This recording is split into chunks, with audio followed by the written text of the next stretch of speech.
Hey everybody, how's it going? So I'm doing pretty good. I've been streaming a little bit every week.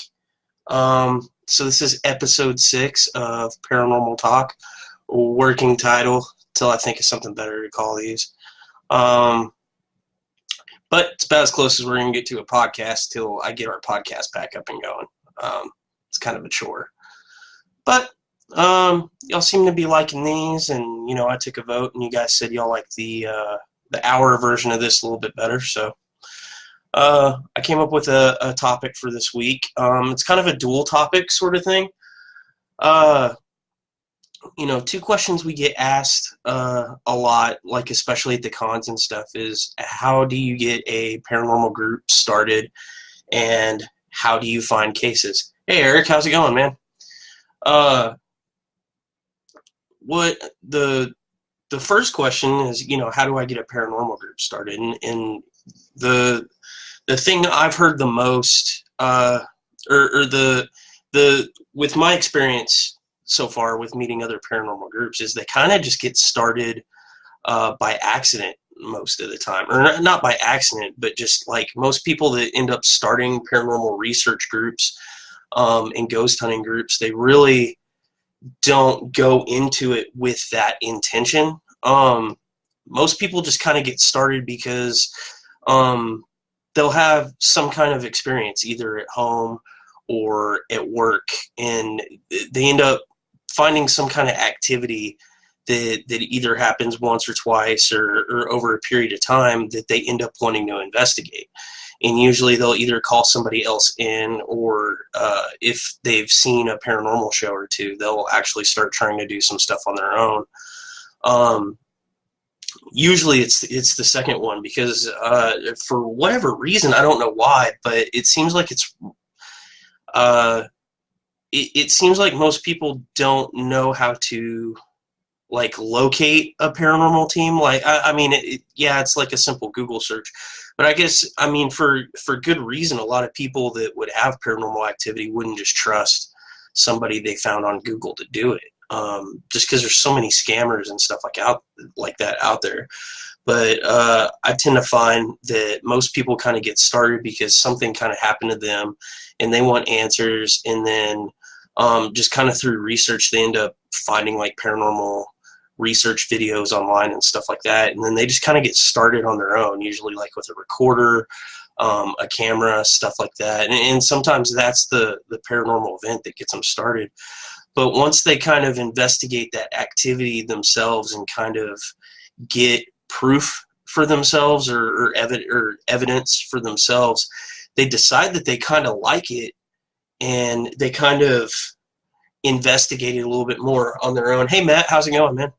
Um, and I mean, you two that are watching right now, I mean, you guys are both paranormal investigators, so I mean, is that kind of in line with your experience? I mean, y'all can reply in the comments, but I mean, how did you guys get started? I'm assuming that you guys had like some kind of experience. Actually, Eric, I know what your experience was, because we talked about it on our on one of our earlier podcasts before, and that's kind of what got your interest up into it. So I just find that's a really common concept, but that's not the only way that happens. I see that there's a lot of people that just start from an early age. They're just interested in like unsolved mysteries and the unknown and things like that. But it starts with like some kind of passion, either by getting pulled into it because of an experience that you had. When I was 15, I had an experience. Yeah, so you had an experience at a young age that got you interested in it, and then you just kind of took the next step. And I know, Matt, that you're like me. You're more on the technical and science side of it. So you actually look for those factual answers, but you kind of you have that hard set belief about what you believe. You just want to also set out and prove it with some kind of tests and things like that. Hey Leon, how's it going?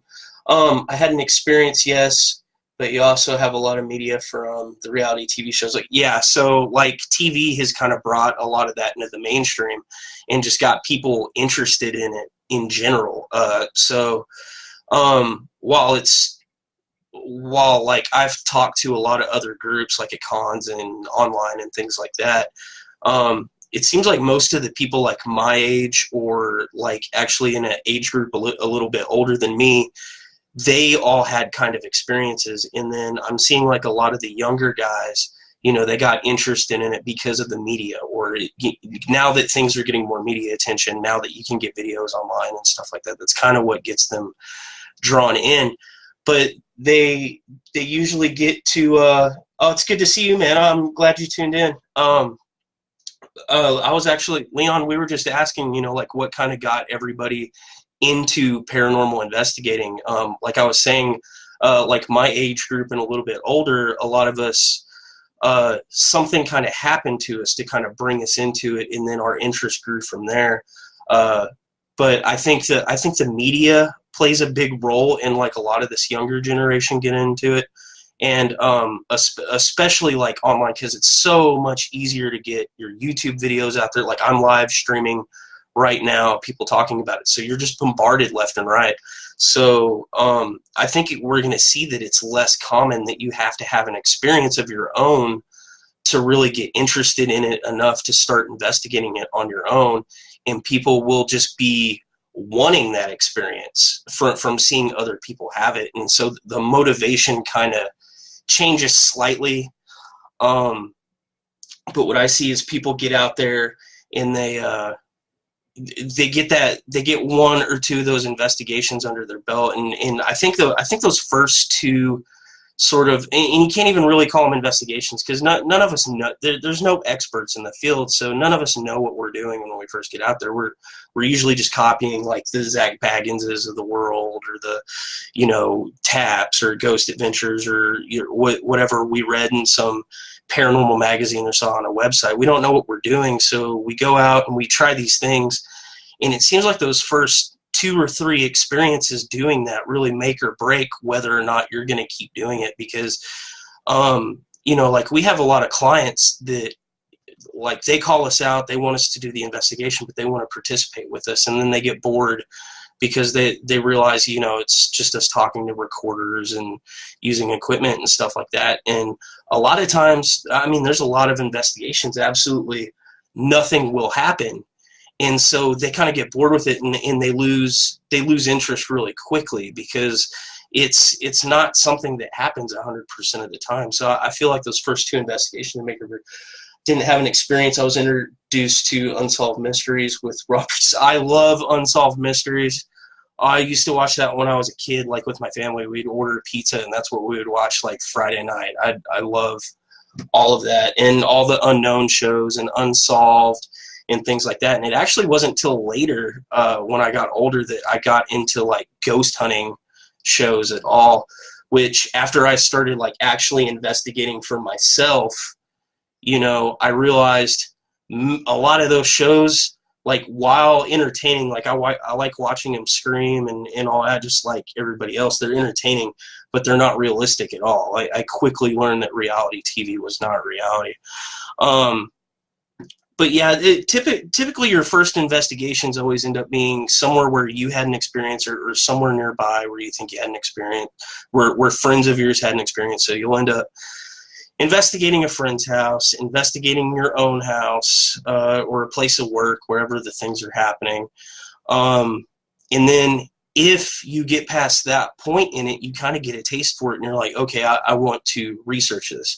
And then it kind of branches into 2 categories from there. Either, well, actually 3, because I could see like a middle of the road, but like people will take a hard right, and they'll realize that they're either psychic, or they're a medium, or they think they are. They have feelings about it, that they have belief in spirituality, and that goes with it. And I'm not knocking that. And people will take it that way.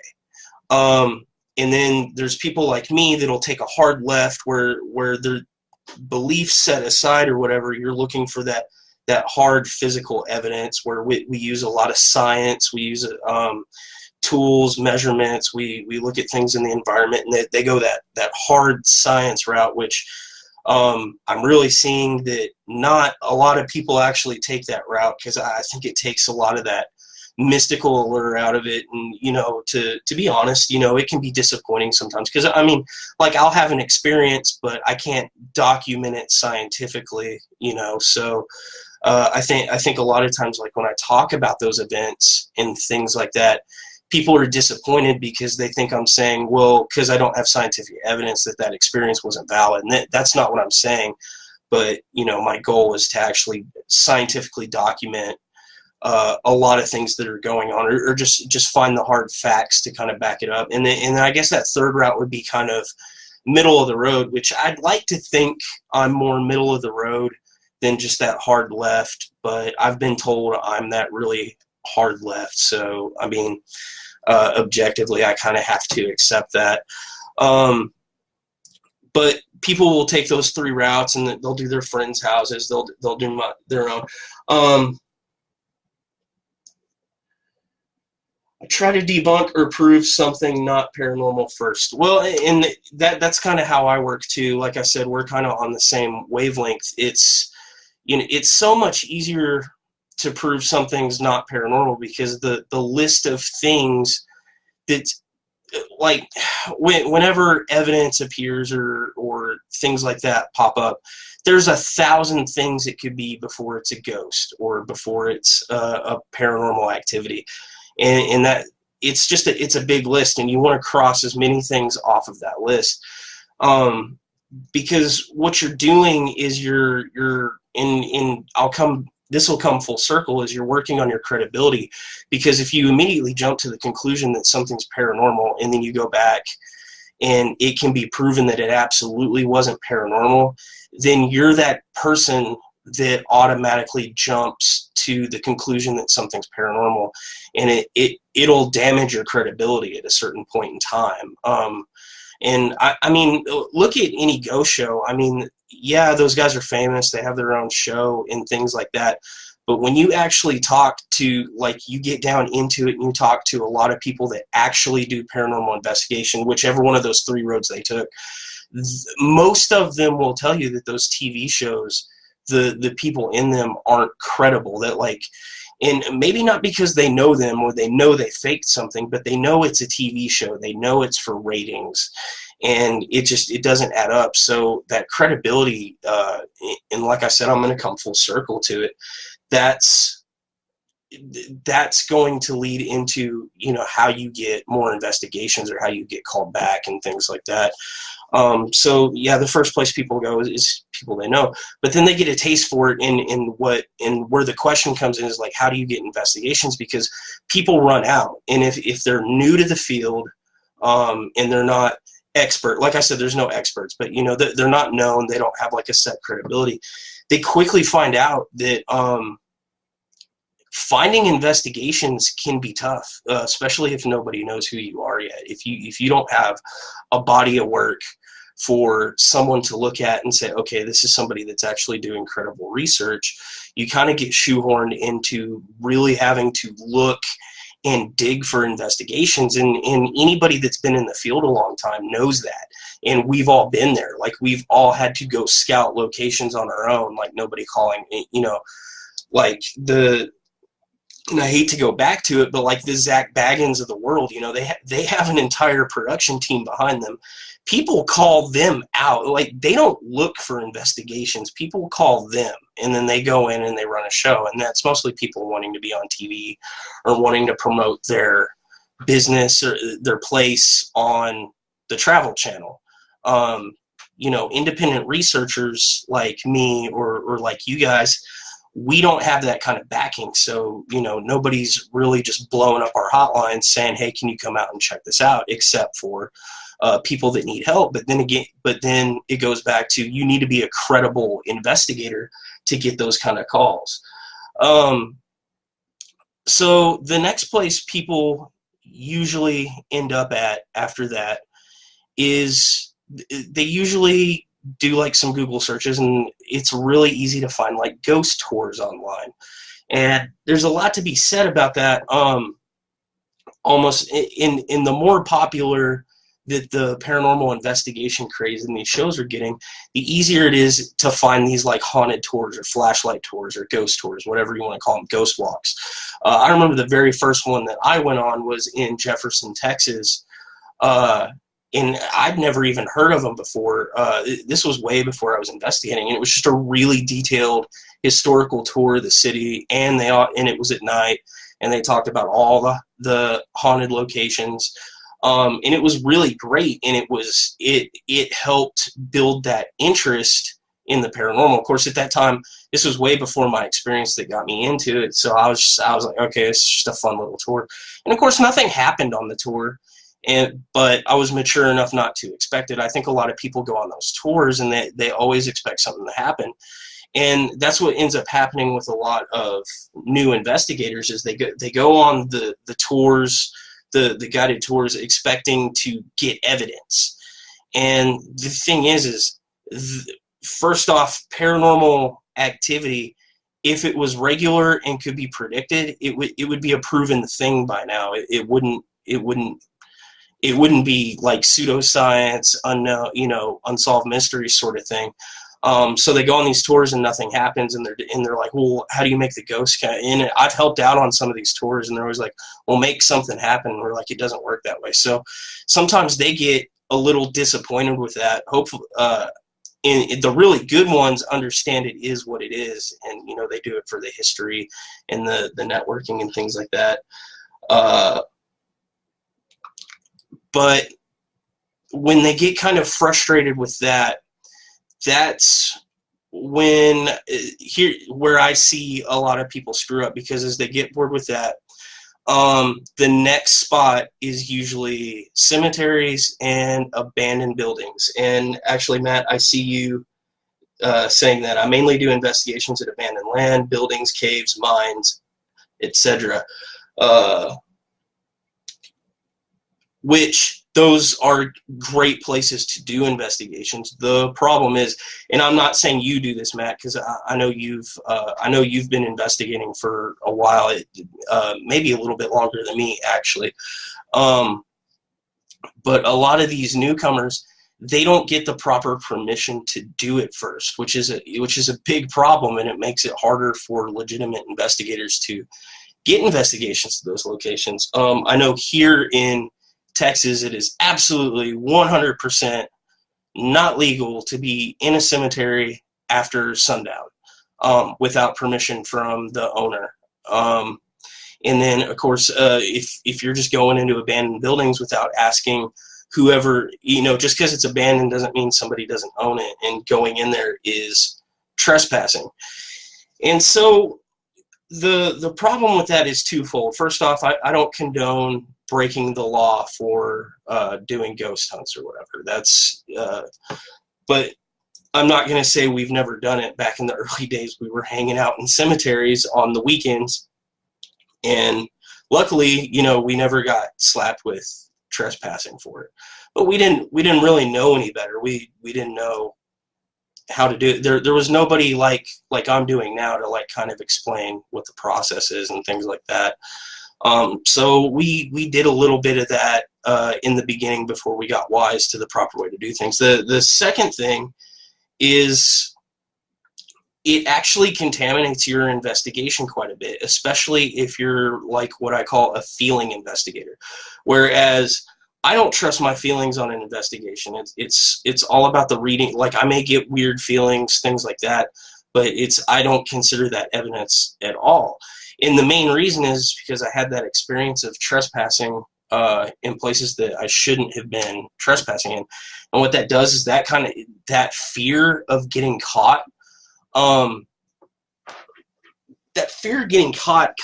gets your adrenaline up. It makes you look over your shoulder, makes you kind of question what's going on, and it kind of gets that fear going. So you're more prone to kind of hysteria because you're worried about getting caught, sort of thing. So usually the trespassing thing kind of, as long as you end up getting away with it, eventually you kind of outgrow it, as long as you're able to get some evidence.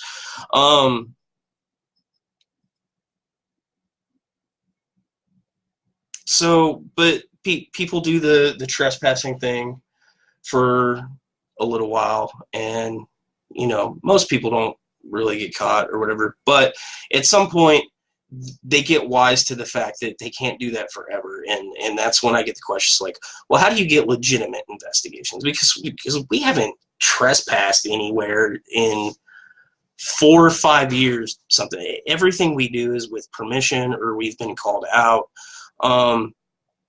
And actually getting legitimate investigations is kind of a vicious cycle of credibility versus experience. Because the thing is like, the way you build credibility is to do investigations and present your evidence in a credible way, discuss topics, and gain trust that way.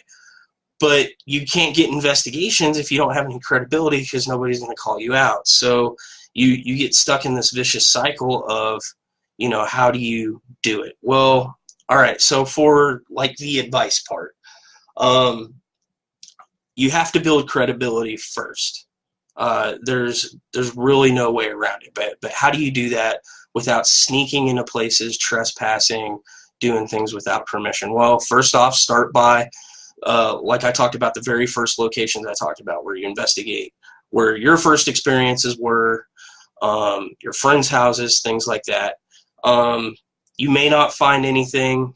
The investigation may suck, but you kind of got to go through it, and you have to document it honestly. If you don't find anything, you have to say you don't find anything. If you find something that's questionable, you have to say it's questionable. You can't just go around saying things are paranormal just so that you have cool videos on your YouTube channel. The second thing is going back to those ghost tours. Like I was saying, a lot of times you don't get evidence on ghost tours, or maybe you do, but it's shaky at best because you have so many people that are contaminating. But you have to do the ghost tours. You have to do the overnight stays in the places where basically you have to pay to go do it. And a lot of it's commercialized. A lot of them are just gimmicky. That's fine. You kind of have to go through that phase, and you have to do the honest investigations of those. But more importantly, what you need to do is you need to keep working those over a course of time, and maintaining a relationship with the people that run them. I was very fortunate in that when we first started doing ghost, like we went on Jody Breckenridge's tour in Jefferson as a group.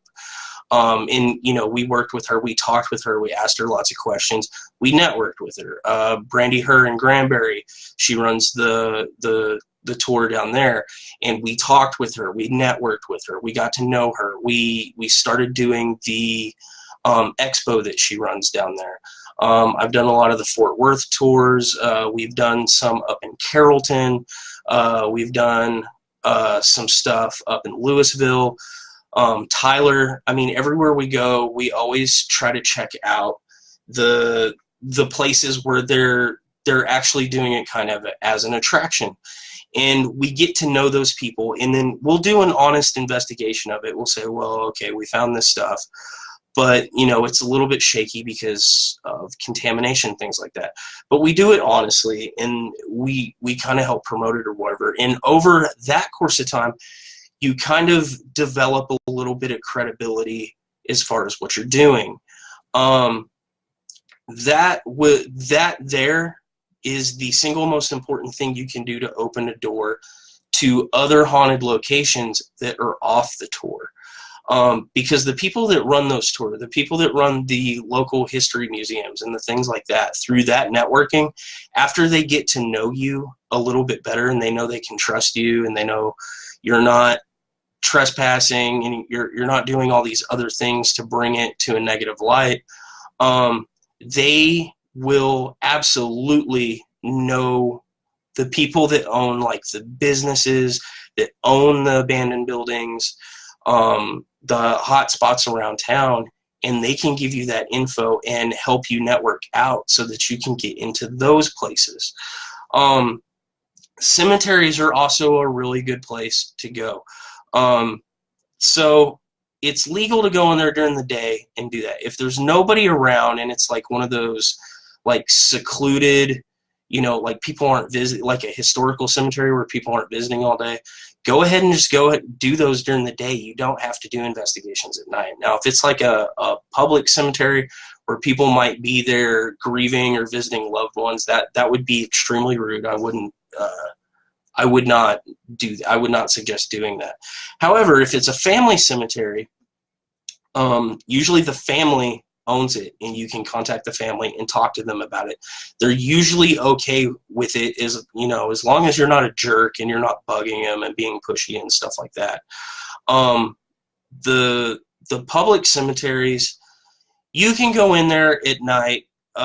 If you need to let the police know what you're doing so they don't think you're up to no good. A lot of times they'll be okay with it. It's all just about going through proper channels and notification. Most of the time, nobody has a problem with paranormal investigators investigating cemeteries. I've only ran into a few, and they've always been family plots. They just didn't want strangers messing around in there. Most of the time, the police and the owners of the cemeteries, as long as you're upfront with them about what you're doing, like if you're not trying to be shady and trick them into letting you in there, it's usually not a problem. So a phone call never hurts. Going and talking to them in person never hurts. And that's actually the best way to get like your first investigations. But after you've done that a while, if you have an outlet for the evidence that you put out, which ours was YouTube and Facebook.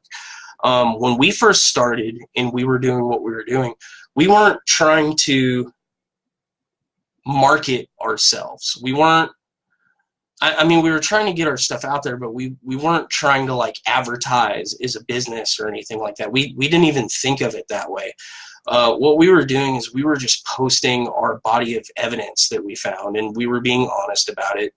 And we were putting up clips, and then, I was getting into making like an episode or whatever. And for the most part, it was for our friends. But eventually that kind of caught the attention of people. And over a while, we built a body of work that was kind of credible. Let me read. There's nothing like that close to me. We have a lot of Indian known people doing ghost walks. Anyway, the cemetery's here. You can go in 24/7 unless they close after hours. Yeah, I guess other states are like that. There's that, and like I said, it's illegal to do it after sundown here in North Texas. Anyway, there's a couple of loopholes if it's like a historical site. Some of those like are considered state parks or whatever, and if there's no posted hours, you can kind of get away with it. But most cemeteries here will say, absolutely no visitors after sundown. So we try to be careful about that. After a while, though, a lot of those that in the very, very beginning that we were trespassing in, we have an open invite to go back as many times as we want. Somerville County knows us. They really don't care if we're in there. If they pull up, we just tell them who we are, and they just call it back into the station and say, oh yeah, it's NTParanormal's there. We've done so many places around here that, it's not really a big deal. And there's specific cemetery like Kyle and stuff like that we go back to so much that it's not a huge deal. But after we posted up a ton of videos and we did some networking online, and we did what I call foot networking, where we've actually talked to people, like we did the ghost walk in Denton and things like that, and people started to know us, and we had some cards printed up, we handed them out. We started being found by people that were looking for paranormal investigators. What ended up happening is we started getting emails for residential investigations, which those are the private ones where somebody has something going on at their home. A lot of times, we do a lot of those, but we don't make episodes out of them because those are like private investigations. There's an abandoned cemetery by me that groups train newbies. That actually sounds horrible. I would hate that. I have railed constantly about different groups that they like make up certifications for their team or whatever. Like they give them like tests and stuff, and then I don't want to get too off track. But that's just hilarious that there's a training place for it. Like, oh yeah, there's always ghosts here. Just go here and we'll go through all these procedures. It's like stock boy training at Walmart or whatever. It just sounds bad. Maybe it works. I don't know. But after we got that body of work out, we start like most of the cases and the research we do now, other than places we've already been that we're returning to, we get called out now. We don't really do just a whole lot of just looking for places to go sort of thing. I mean, that's how, like, when we did the A.W. Perry Museum, we were invited out to that specific event, and then we were eventually invited to the house to do the investigation. We get invited to residentials all the time. We were invited out to the Granbury jail. The movie theater we're about to do, we were invited to that. There's just, I don't know. It's after you've been doing it a little while, and if you keep your credibility intact, if you build that credibility and you keep your credibility intact, then the other part of it kind of falls into place on its own. And then you're kind of out of that cycle where all you have to do is keep doing investigations and keep doing a quality job, and not just work people into a frenzy about, oh, you have ghosts in your house and then we need to call in an exorcist and things like that. I mean, I guess that's mostly my experience. I know there's groups out there that do like removals and spells or religious work, light work, whatever you want to call it. They do that, and some of them even make a living at it, which I personally kind of disagree with. Well, I mean, with what we do from an ethical standpoint, it doesn't make sense for us to charge for what we're doing. I guess in certain situations it would be okay, but I tend to worry about groups that I hear they say they charge for their services, just because I've had so many run-ins with bad groups that we knew were ripping people off. They were making stuff up just to make money. So that's kind of one of those things that bothers me. And if you charge for your service, you're going to have a harder time finding cases that way. Now, not to say we don't charge for certain things. Like like if you want to hire us out for like a speaking event, we charge for that. Or if you want training or whatever, like we don't do training. Like we don't train ghost hunters, like give you a certification, but we will come out and we will show you like the equipment and talk to you about like what it does and things like that. Of course, we also like sell the book, but it's all nonprofit. It all goes back into the research. It all goes back into our equipment and getting more cases and things like that. And we still do the pay to investigate places. There's plenty of places that we go to or that like we find online. They're like, oh, this is a haunted location and you pay $50 per person to stay the night in there or whatever. We still do those. We don't actually expect a lot of them to be haunted, but we get surprised sometimes by some of the evidence that we get. But when we do those, we don't typically do them with another group. We will usually reserve the place as like a private investigation so that we can do a real investigation. But we also still do the tours. Now, we don't take all our equipment with us and try to run it like a normal investigation. We just go to hear the history, to hear all the stories, to just kind of experience it and network with the other people.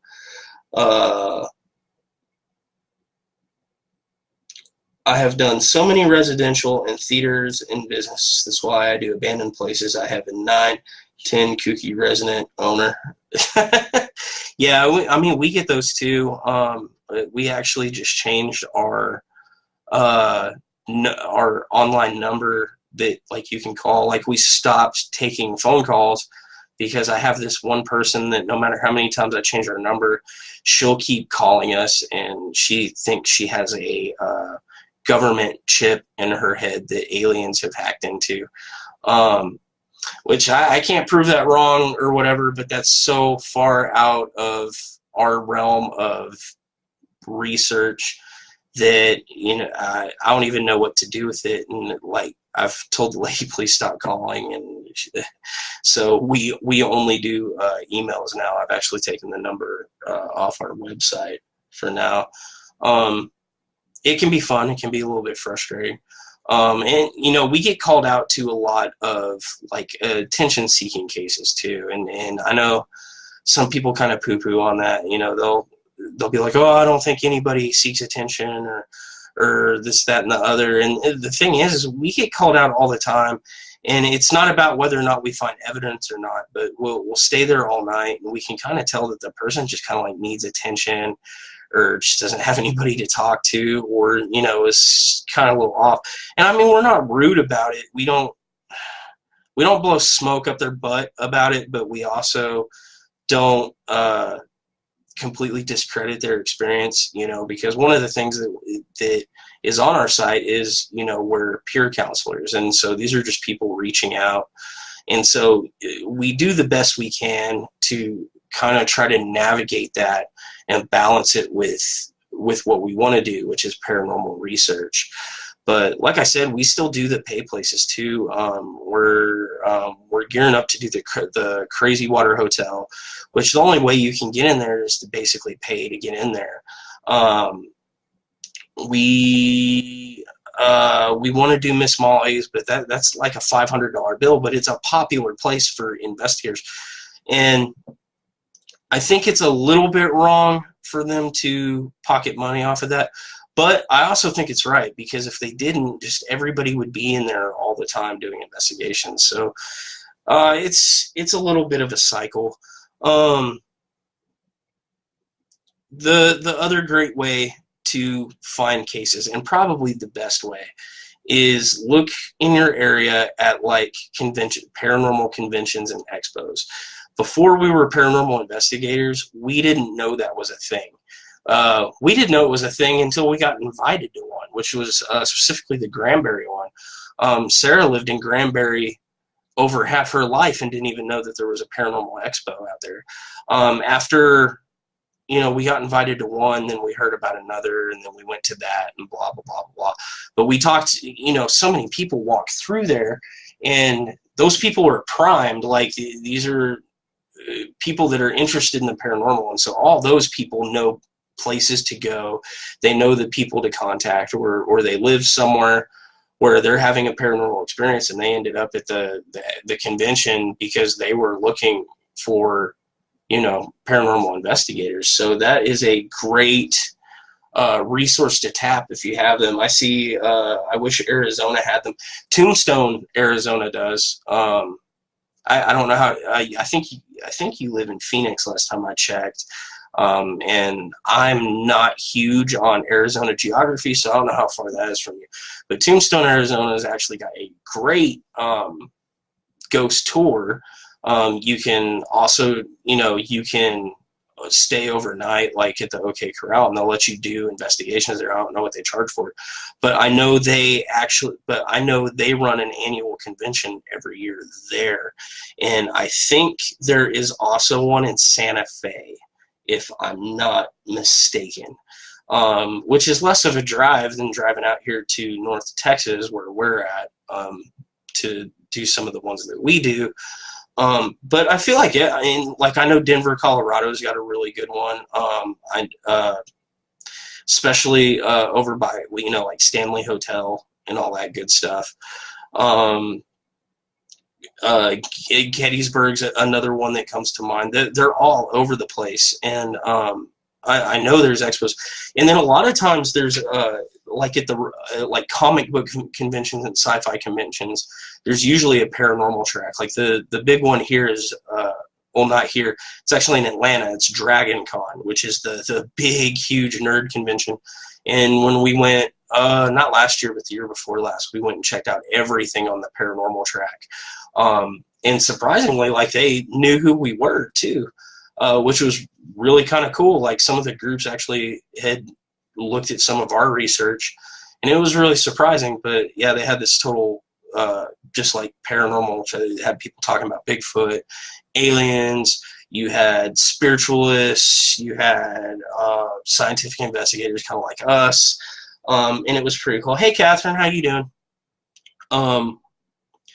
But it was just, I don't know, it was a good time, and that was by far the quickest way to do networking, because we were talking with like people. That's especially where we started meeting up with other paranormal groups. Like, we didn't really, especially in North Texas, there are so many of them. There's at least 10 groups up here that we're constantly like,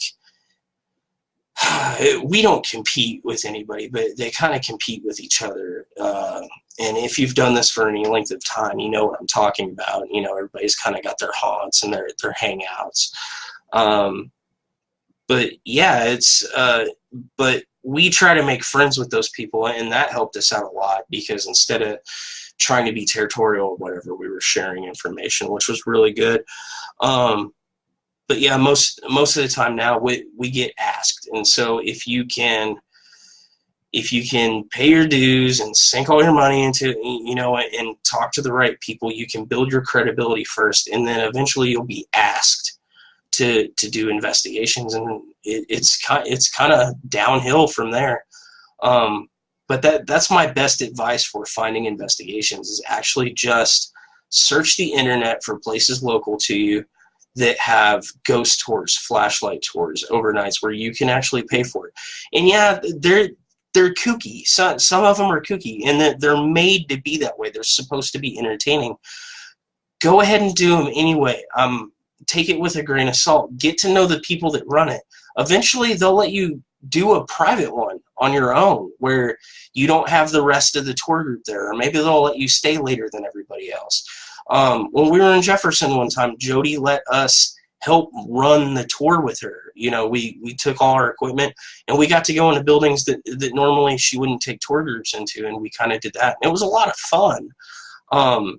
And of course, you have somebody there that can actually tell you all the history. Like, when you go into these abandoned buildings and stuff by yourself with no prompting, you don't always know the cool history behind it, or if anything paranormal's ever happened there. Which, I mean, like, from a research perspective, that's good. Like, a lot of what we do is we don't want to know a lot of the stuff up front to see if our experiences line up. But when you're starting, a lot of that, depending on your style of research, that might be good. But you really have to do that stuff first, build your credibility, and then you'll look up one day and it'll magically be easier to find investigations. But you always want to do that. You always want to ask permission, network. In the end, it'll pay off. Comic-Con. Yes, Comic-Con has a huge paranormal track. Even stopped all 3 days. Oh man, that sounds horrible. Being an events coordinator is a pain in the butt.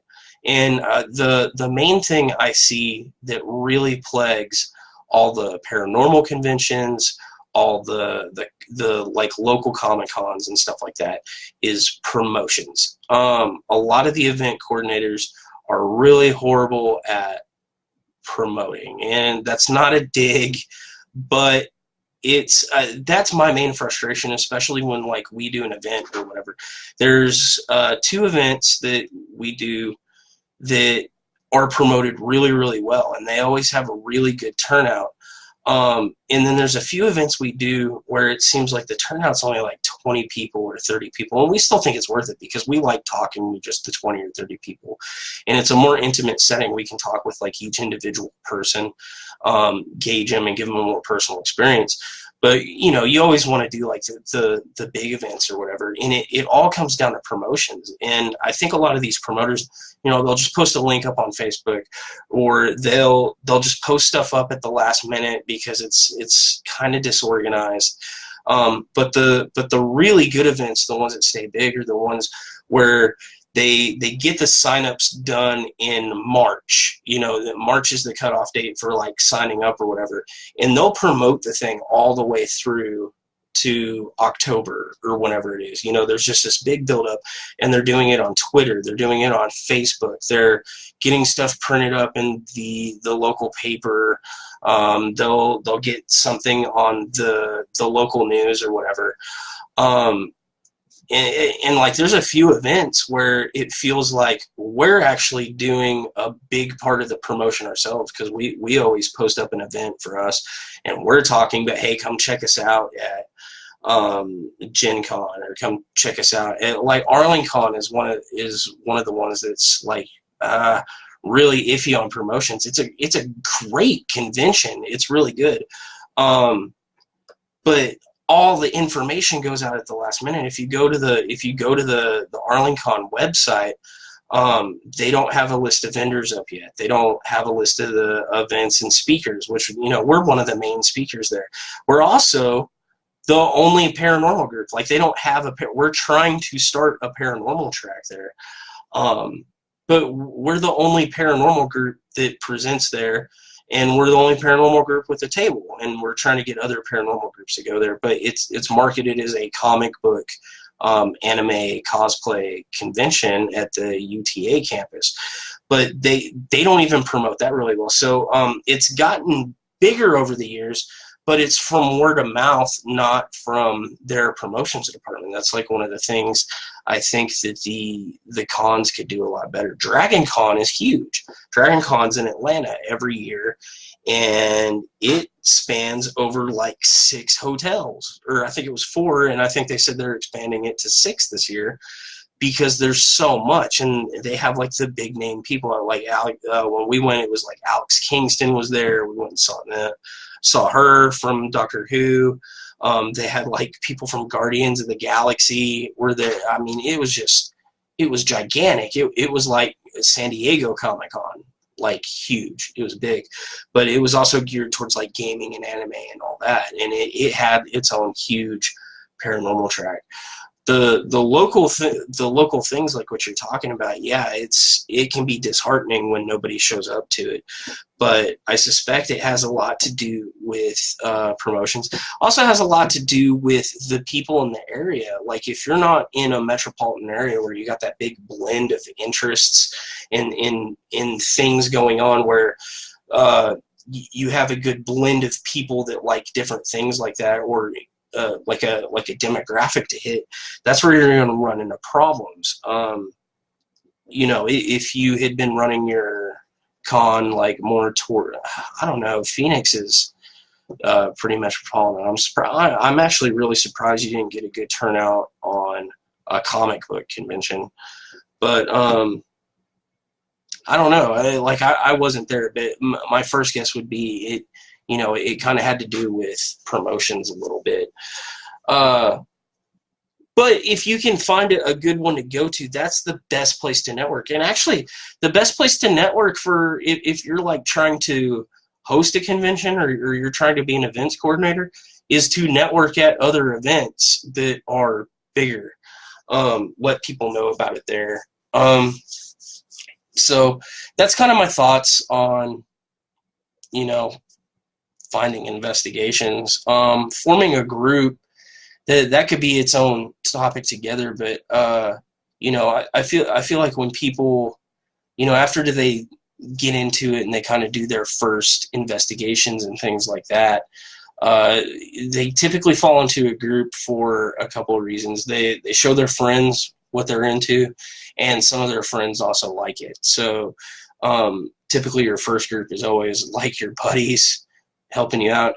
And the other reason is because you realize there's more stuff you want to do on an investigation than what you can do on your own.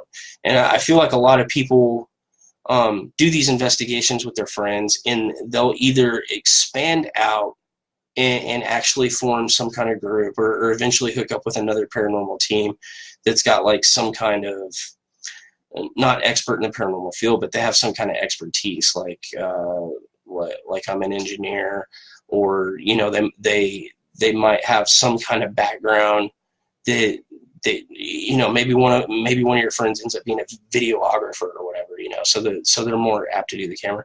So you usually either expand out, and then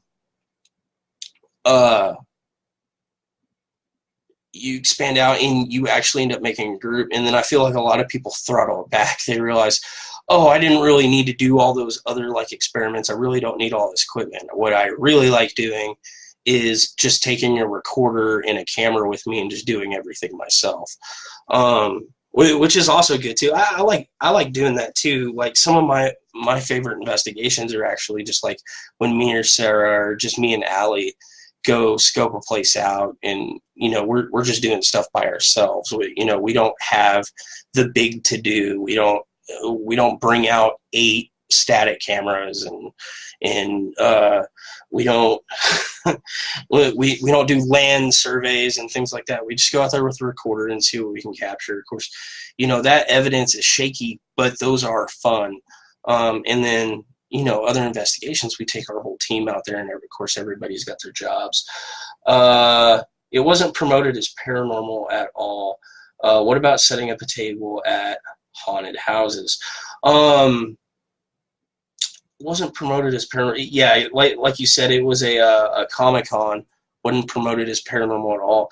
So if that wasn't a Comic-Con that you were hosting, my advice on that would be contact everybody in the area that might also be doing paranormal stuff, that would kind of create your own paranormal track there.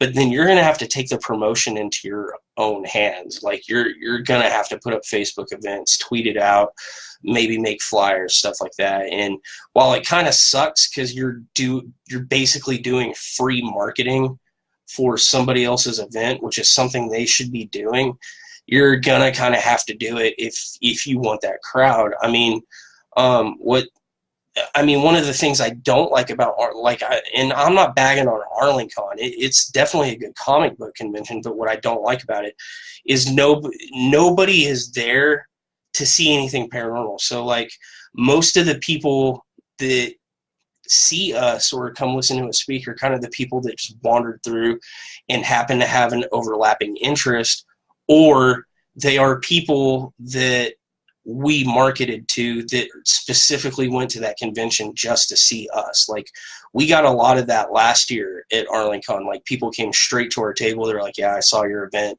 on Facebook and we wanted to come hear you guys talk. We wanted to see your evidence. We wanted to interact with you. And then they just left. Like, so there was like a very small demographic of people who came to a comic book convention and ignored all the comic book people just to see the paranormal thing. But it was not promoted as a paranormal thing at all. Like the only people that were there to see paranormal stuff specifically are people we directly targeted. And, honestly, we paid for that advertise. We boosted our post on Facebook. And I hate doing that. I hate dumping money into Facebook ads, but we do that, and it helps get the word out there. Setting up a table at a haunted house. I think you're talking, not like a legitimate haunted house, but you mean like the ones that come up during, like we have Cutting Edge and Hangman's House Horrors and stuff like that, like around Halloween. That I've never thought about doing. That might be that could possibly be a good place to like advertise and talk to people, but I think what you're going to find out is people are all amped up. They're there to see an event. They probably don't want to be solicited to while they're there, and that's just kind of how they're going to see it. A lot of people, we do exhibitor booths. Until this year, we were never selling anything. And, now we have our book that we sell, but they would kind of shy away from the table because they would see all the equipment and all that. that, and they would think we're selling something, so they don't want to come up and engage with us sometimes because they think they're going to be solicited to, which can be kind of annoying. But we were actually just exhibitors. I feel like if you set up a table like in the front lobby there or something like that, you're gonna hit like just because people go to a haunted house to get scared at Halloween doesn't mean they're necessarily into paranormal. But in that Venn diagram we're talking about there, you're going to have people that are at a haunted house that don't care about paranormal. You're going to have people at a haunted house that do care about paranormal.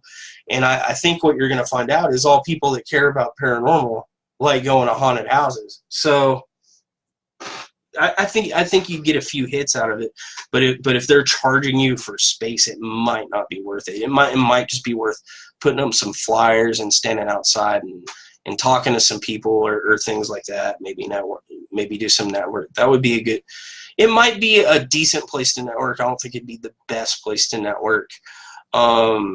Conventions would be a good place to have an exhibitor table, but like I said, you're going to have to do your own promotion on that. What is a good place to market that other than just the internet? I'm trying to think. I mean, we used to pin our cards up all over the place, anywhere where there was like a cork board, like in the back of Walgreens. I mean, in Denton, there's like 3 or 4 of our cards back there, and I always stop in that Walgreens to go to the bathroom before we go to Old Alton Bridge, and our cards are still there. Nobody's ever taken them. Yeah, more to network, not sell. Yeah, and I mean that's the hard thing, because even though your intention is just to network, they think you're going to sell stuff. Now you, Matt, you actually sell equipment, which anybody else is watching. Matt Neighbor, he runs PI, Paranormal Investigation Equipment. He does Radave diodes and some other equipment like that, the germanium diode and the Radave diode. So he actually sells paranormal equipment online, which it's a double-edged sword, because all of a sudden people think you're going to be trying to sell them something, but at the same time you actually have a product that you can move at conventions and things like that, which adds a little bit to it, especially since your equipment actually is good. As opposed to just being kind of gimmicky.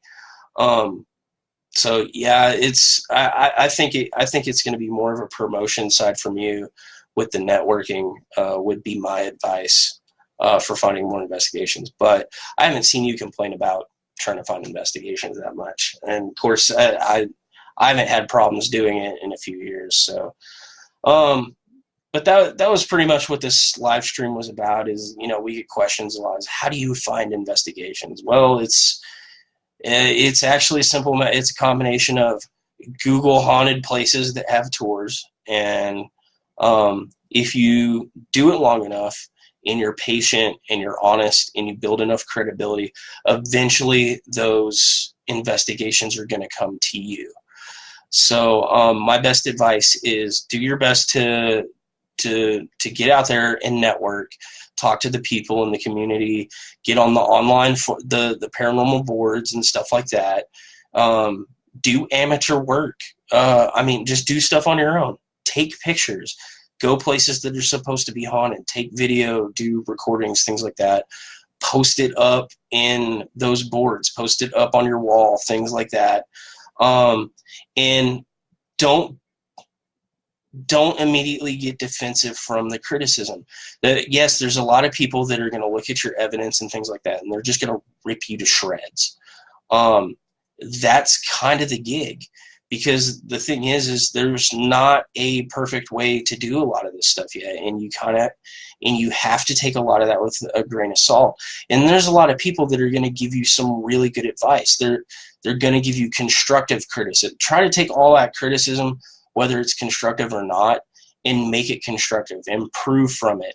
Make yourself more credible. Credible is the key word of this whole episode.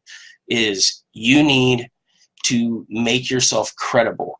And eventually that is going to stand completely on its own, and you're not going to have to look for cases. That's how you find cases. Make yourself credible through a body of work, through just working the problem the best you can, doing the best job you can, taking the criticism, and eventually the cases are going to come to you because people are going to see that you're serious about what you're doing.